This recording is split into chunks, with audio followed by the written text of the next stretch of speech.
What is up, everyone? Welcome back to SGN, and today we got some WWE 2K23 news for y'all. The stuff that we're going to be talking about today is all from the Screen Rant article, and I will leave the link in the description. So without further ado, let's get into it.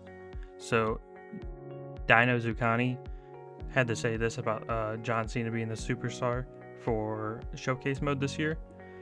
He said, "We are playing on two of his biggest themes. The actual theme of the showcase is you can't beat me. So we are making it that you are going to have to play as all of John Cena's opponents in these historical matches." He says, "We wanted to focus on the times where he didn't win the match, where he came up short, and if he lost a championship, lost an opportunity to the championship, like the for showcase mode." And then he says, "We'll be able to play war games and arenas such as NXT and Survivor Series, and also a third venue that is going to be a surprise until a later point."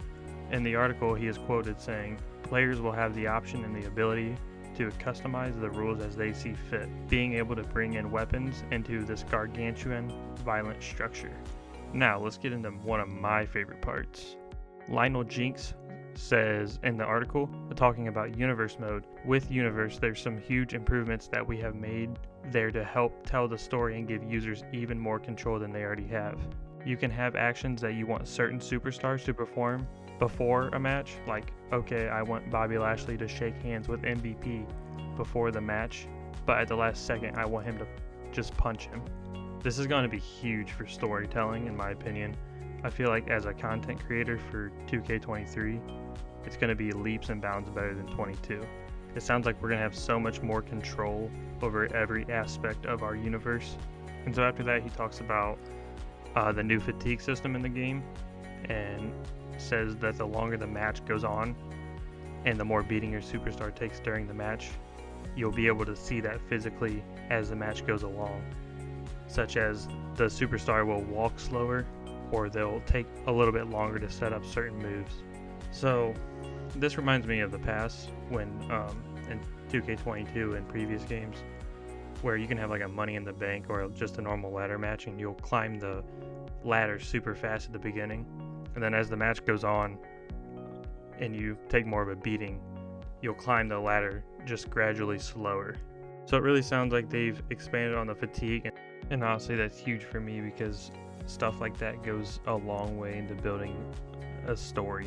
And now Brian Williams was later then quoted later on in the article saying, "The level of control that the players will have in Universe this year is something that I don't think they are expecting." I mean, Universe already is about control and being able to manipulate everything, but this is a new layer of being able to actually now set and direct the certain actions and events to happen.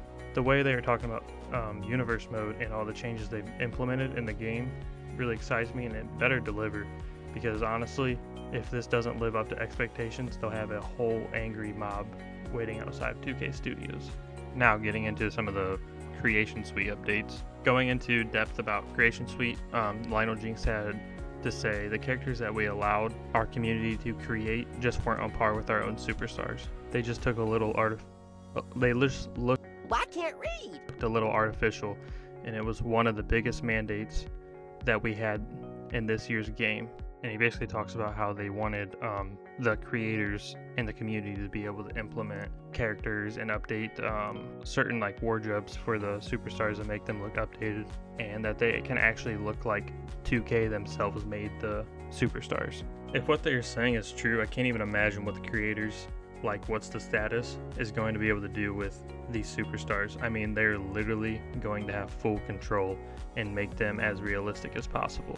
I expect a lot of legends to be put in the game this way through the creators, because as we all know, WWE has some bad ties with some of their biggest superstars, like for instance CM Punk. So this way I believe we are going to be able to see way more realistic versions of these characters. He also touches on that they've added advanced create and entrance back into the game.